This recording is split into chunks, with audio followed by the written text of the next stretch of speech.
Mateus 7, 24 diz assim a palavra do Senhor: Portanto, todo aquele que ouve estas minhas palavras e as pratica, será semelhante ao homem prudente, que construiu a sua casa sobre a rocha. Desceu a chuva, transbordaram os rios, sopraram os ventos e bateram contra aquela casa. Contudo, ela não caiu, porque estava edificada sobre a rocha. Aquele que ouve estas minhas palavras, mas não a pratica, será comparado ao homem sensato, que construiu a sua casa sobre a areia.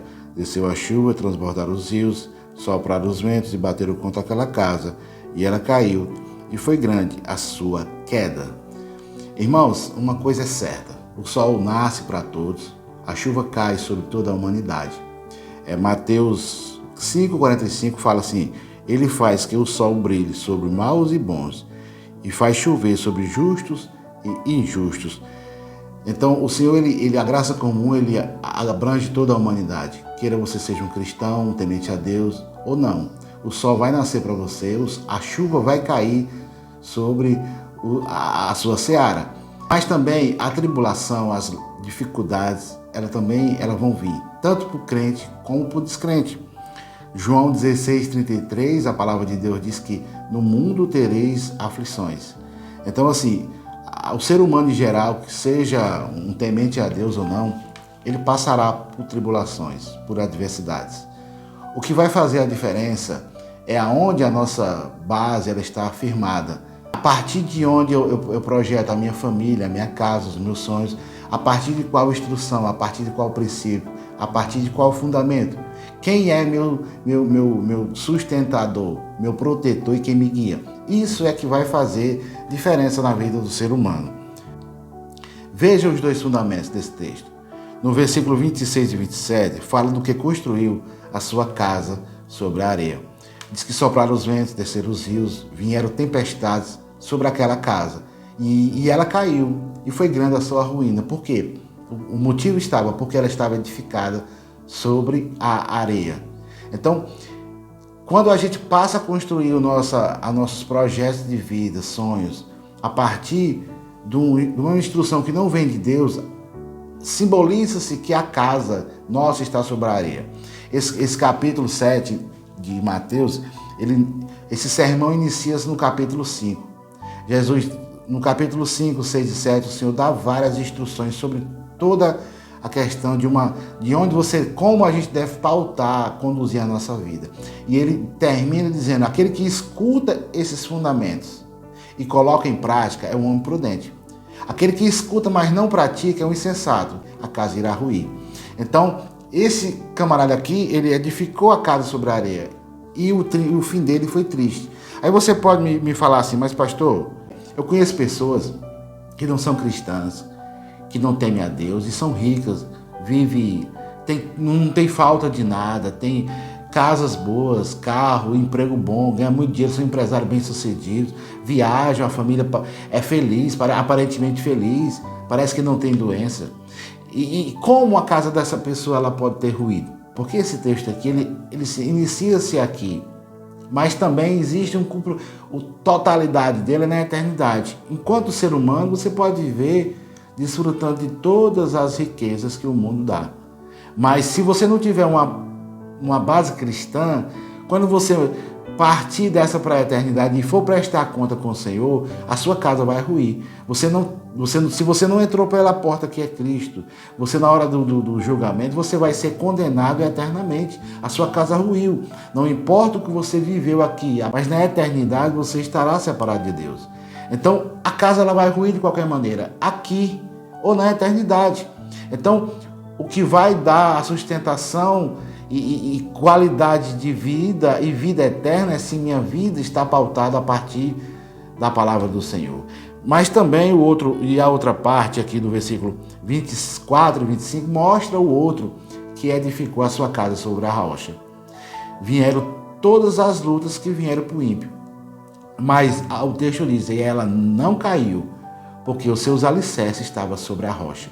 Ou seja, na vida do homem que teme a Deus e procura viver a partir da instrução dessa palavra, debaixo de uma graça, de uma ação que não é meritória, é graça do Senhor, mas a gente deseja, tem sede, tem fome, busca isso se tornar parte da nossa vida, vai vir as dificuldades, vai vir a tempestade, vai vir a luta, às vezes vai faltar a provisão, às vezes vai ter problema na família, às vezes vai vir tentação, às vezes as lutas são intensas na nossa vida, mas a gente não vai sucumbir, a gente não vai perder a fé, a gente não vai desviar do caminho, a gente vai continuar, a gente vai completar a carreira, como Paulo diz, e a gente vai guardar a fé, porque quem nos sustenta e quem nos alimenta é o próprio Senhor Jesus Cristo, é a palavra dele, é o Espírito Santo dele, e ele é quem nos sustenta até aquele dia da gente ter um encontro com ele.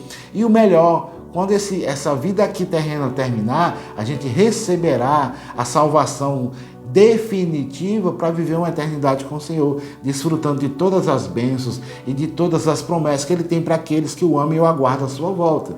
Então, aqui na terra, o que nos sustenta não é o empresário rico, não é o sistema, não é a política, não é a minha condição humana separada de Deus, não é a minha inteligência pessoal, mas é um Deus todo-poderoso.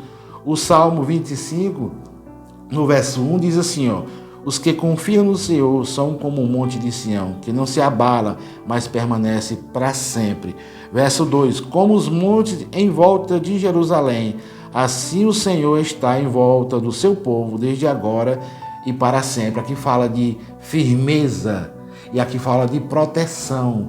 Aquele que coloca a sua vida sobre a palavra, sobre o Senhor, ele é firme, ele é constante, ele não desiste, ele não para. E o Senhor está ali com seus anjos acampando ao nosso redor, nos guardando desde agora e até vir nos buscar. Salmo 20, verso 7 fala, uns confiam em carros, outros em cavalos, mas nós confiamos no nome do Senhor, o nosso Deus. Verso 8, eles se encurvam e caem, mas nós nos levantamos e estamos de pé. Infelizmente, o ser humano ele tem uma tendência a colocar a segurança dele nos bens materiais, no seu conhecimento natural, ou seja, em amizades, enquanto ele tem uma estrutura financeira.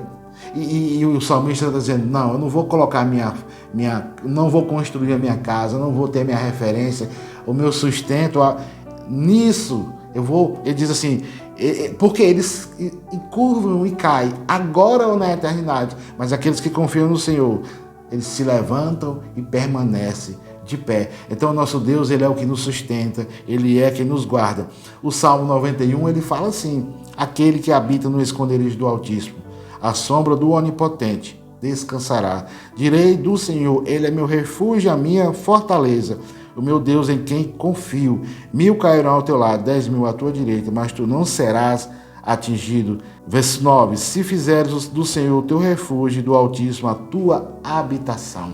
Então, se a gente colocar a nossa vida na inteira confiança do Senhor, fizer do nosso Senhor o nosso habitação. Habitar não é passar, não é ter um momento, é conviver, é ter relacionamento, é criar vínculo, é criar base, é criar intimidade a partir com esse Deus e nos moldarmos e nos sermos guiados a partir dessa palavra. Ele é nosso protetor, ele é nosso Senhor, ele vai nos guardar, ele é refúgio, ele é fortaleza. Pode cair 10 ao nosso lado, 1000 ao outro, mas o Senhor vai nos sustentar, porque ele é quem nos guarda. Então, que Deus ele possa nos dar essa certeza, essa fé, que a palavra de Deus ela possa ser a nossa base de vida, para que a gente possa permanecer firmes e constantes na obra do Senhor. Que Deus em Cristo nos abençoe.